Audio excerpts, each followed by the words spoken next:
او زمونږ د بعضې ښځې دا عجیبه وي جي سړونه به ګیلې کوي تا ماله څه کړي دي جي ټول عمر مې در سره په غریبۍ کې تېر کړو او ټول عمر مې در سره چې کوم دی په کچه کور کې تېر کړو او په دې یو چاردیوالۍ کې مې در سره تېر کړو نه چېرته مې درنه ښه خوراک ولیدو نه مې درنه چېرته ښه زندګي ولیده د ما محترمو دا خبره یاد ساتئ چې د ښځې دپاره خاوند دا د یو فوجي حیثیت لري دا د یو پولیس حیثیت لري دا خاوند هر ټیم د خپلې ښځې حفاظت کې وي که دې په کور کې وي هم د ده په ذهن کې د ده په دماغ کې د ده په دل کې د ده په جان کې د ده په هر ویښته کې ستا فکر وي ستا د بچو فکر وي او ستا د کور فکر وي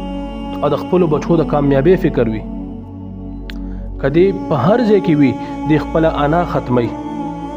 دکې هم خپله انا شته خو د خپلو بچو دپاره او د ستا دپاره خپله انا ختمه کړې ده بهر په نور کې په باران کې په جړۍ کې په یخنۍ کې په ګرمۍ کې ستاسو دپاره چې کوم دی د هر چا خبرې اوري تاسو د کور ته حلال رزق راوړي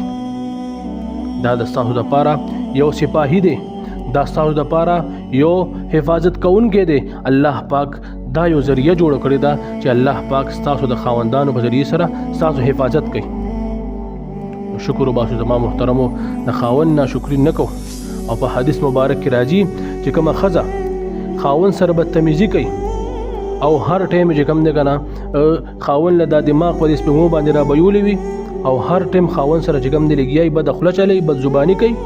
نبی علیه الصلاة والسلام فرمایي چې د داسې ښځې ژبه به د قیامت ورځ دومره اوږده شي چې د ده د مرۍ نه به تو شي او د دې دا مرۍ به پې خفه کړلی شي